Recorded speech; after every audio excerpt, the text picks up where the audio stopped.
So, ఇప్పుడు Manikanta option వచ్చిందనమాట. మణికంఠకి big boss వచ్చి పృథ్వీని ఇంకా యష్మికి ఫుడ్ వచ్చింది. ఎవరిని చూజ్ చేసుకుంటావు అంటే పృథ్వీ అంటాడు. నాకు మదర్ సెంటిమెంటే ఇష్టం. ఎక్కువ వాల్యూ ఇస్తాను. సో, నేను అందుకే పృథ్వీ చూజ్ చేసుకుంటున్నానని చూజ్ చేసుకుంటాడు. బయటకొచ్చిన కానీ యష్మి అయితే చాలా ఫీల్ అయితది. ఎందుకు అంటే తనకి వాళ్ళ డ్యాడీ దగ్గర నుంచి మెసేజ్ వస్తదని తను ఎక్స్‌పెక్ట్ చెయ్యదనమాట. బట్ నిజంగా ఆ మెసేజ్ చూసుంటే యష్మి చాలా హ్యాపీగా ఫీల్ అయ్యుండేది. ఎందుకంటే తను యాక్టింగ్‌లోకి రావాలి అనుకున్నప్పుడు ఫ్యామిలీ ఎవరు సపోర్ట్ చేయలేదంట. ఇంట్లో ఎవ్వరికీ ఇష్టం లేదంట యాక్టింగ్‌లోకి రావడం యష్మి.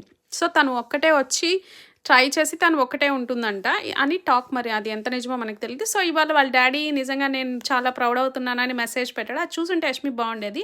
సో, అందుకే తను అంత ఎమోషనల్ అయింది. వాళ్ళ డ్యాడీ దగ్గర నుంచి వస్తదని ఎక్స్‌పెక్ట్ చేయలా. తన ఫ్రెండ్స్ దగ్గర నుంచి వస్తది అనుకోని సర్లే లైట్ అన్నట్టుగా ఉంది. సో, ఇందులో మణికంఠ తప్పేం లేదు. ఎందుకంటే యష్మినే చెప్పింది, "నువ్వు వేరే వాళ్ళది తీసుకో నాకేం ప్రాబ్లమ్ లేదనేసి." నాకు తెలిసి ఈ మెసేజ్ ఒక్కసారి అట్లా ఫ్రాక్షన్ ఆఫ్ సెకండ్స్ ఏసి చూపిచ్చారు. మళ్ళీ వేసి చూపిస్తారేమో.